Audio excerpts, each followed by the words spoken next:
Welcome to the preview of the new expansion for the Path of Exile called Blight. Main NPC in Blight League is Sister Cassia. She is trying to stop the spread of mind-controlling Blight by destroying Fungal Growths using her special device. When attacked, Blight will send infected monsters to defend it. The monster mindlessly follow Blight tendrils and will attack foes directly in their path. Our job is to stop these monsters before they reach and destroy Sister Cassia's device. To help us in this encounter, Sister Cassia builds defense towers along the Blight's tendrils.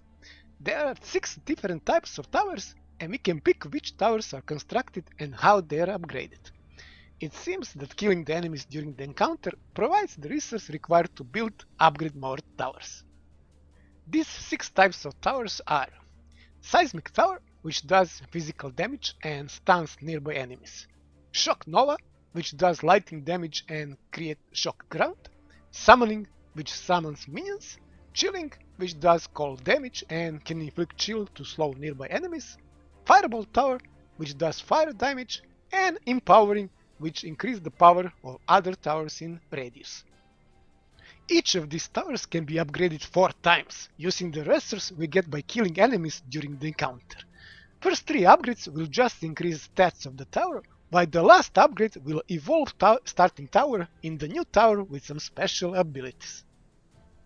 On this picture we can see 5 icons for 5 tendrils spawned in this encounter. As a hint, these icons can show what is the best type of tower to use for each tendril. At the end of a successful encounter, we receive a reward from each tendril attached to the growth. This is similar to Legion rewards, where each reward container has a symbol and will give items of that type when opened. I think it is possible to have up to 20 tendrils in one encounter. The more tendrils equal more loot. From Blight encounter we can get a new type of items, oils. There are 12 types of oil and they can be upgraded via 3-to-1 vendor recipe, like essences. We can use a combination of 2 oils to enchant rings with an enchantment that provide bonuses to the towers used in the Blight encounters. Here are some examples of this crafting. A combination of 3 oils can be used to enchant an amulet or one of the 4 Blight specific unique items to allocate any notable passive on the passive tree. The result of this crafting will be shown before you consume the oils, and the combination of oils required to get certain passive will also be shown in game, which will make crafting much easier. These enchantments can be overwritten if desired, and passives allocated via these enchantments cannot be allocated again on the skill tree. There are also 13 hidden notable passives that can only be obtained from enchantments. Here is one of them, which will double your chaos resistance. 4 of the unique items exclusive to the Blight League form an armor set that can also be enchanted with notable passives. Combined with an enchanted amulet, you can have up to 5 bonus notable passives active at once. With these new oils, we can also modify blighted maps. They are a new type of maps that can drop in Blight League. Blighted maps contain huge Blight encounters with dozens of lanes and some of the League's most valuable rewards. Probably one of the most important changes in the Blight League is change to master missions. You are no longer forced to run every master mission as soon as you find it, or are required to run maps you don't like to complete your dailies. Significantly more of your missions is now earned through map completion, and they can be run later by talking to the master in your hideout. Missions accumulate indefinitely, and you can run them whenever you have time on whatever maps you choose. You store 2 master missions per day, even if you don't log on that day. You will also have a chance to store one whenever you complete a map. There is still a chance of getting master mission by random within maps, but is much lower. On the right hand side of your atlas, each master has a little counter that tracks how many of their missions you have and on which map tiers they can be used. To activate these store missions, all you need is to talk with the master inside your hideout and select missions. This brings up the map device user interface, and you can simply add and run whichever map you want, including the opportunity to select a Zana mod to use. In Blight League, there are also nice changes for Delve. Now we can reach monster level 83 at depth 170, instead of 239, and Rail Delve nodes are more common. Accumulated sulfate is now shared between characters in the same league. The Syndicate Mastermind encounter now grants the safe house rewards of every Syndicate member according to the safe house they belong, not like before, just for the 4 captains. The Syndicate board is also now shared between characters in the same league. The boss fights from Synthesis League have been integrated in the core game as Zana missions. This means that unique items specific to those bosses will be available again. For now, this is the only Synthesis content that is returning. In Blight League, Legion is added as core game mechanic. In the maps, there is 10% chance to find Timeless Monolith. Legion can also be accessed through the following sources: Sexton Affixes, Legion Scarabs, Delve, and as a room in the Incursion Temple. In Betrayal safe houses, Wagon will give rewards based on Legion, including Legion Scarabs and Timeless Splinters. You will also find Legion rewards in chests hidden behind walls in the mine. There is also change to rewards from Emblem's fights. Rewards for the first cycle of the monster will be increased, but for each next revive cycle there will be less and fewer rewards.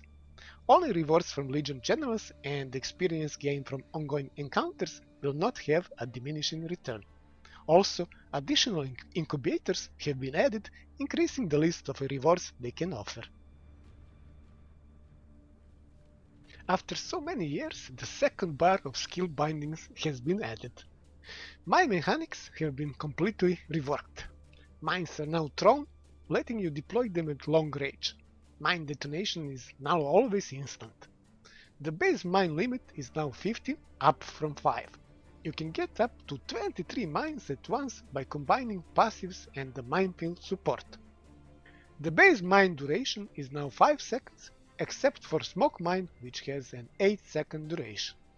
There is a new buff called Elusive.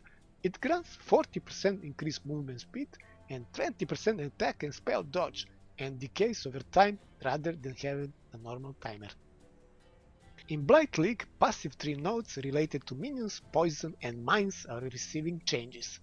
3 ascendancies with significant changes are the Necromancer, Assassin, and Saboteur.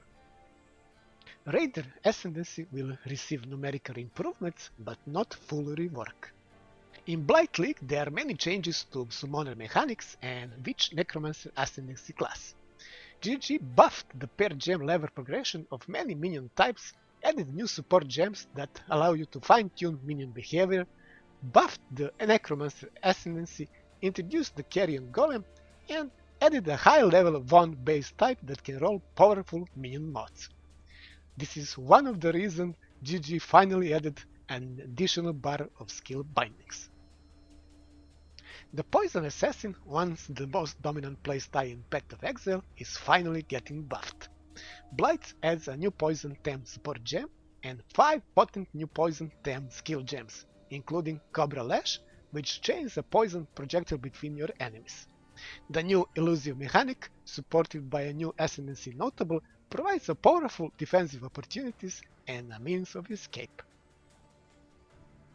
In Blight League, GGG completely reworked mine mechanics from the ground up. Thrown to location rather than placed at your feet, mines now deploy more quickly and detonate in sequence. New and reworked mine support gems, as well as the mobile skitterboards, provide new avenues for explosive power.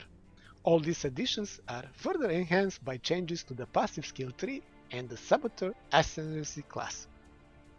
As we wait for full patch notes, I'm guessing some of the most popular ascendancies from Legion League, like the Trickster, will receive nerfs in Blight League.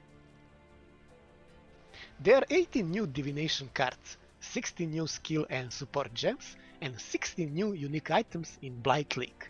In addition, GG rebalanced 24 existing unique items, of which 6 have received substantial changes. Some skill and support gems are updated and changed. Probably the most important updates are for Cyclone and Multi-Strike. Here are their updated level 20 versions. Cyclone's base range is now always 11 instead of varying with weapon range, which is significant nerf. And for the end, here are some of the new divination cards. Probably the most interesting new divination card is the Demon. A set of 10 can be exchanged for Headhunter with 2 corrupted implicit. This will be all for now. Thanks for watching and see you next time.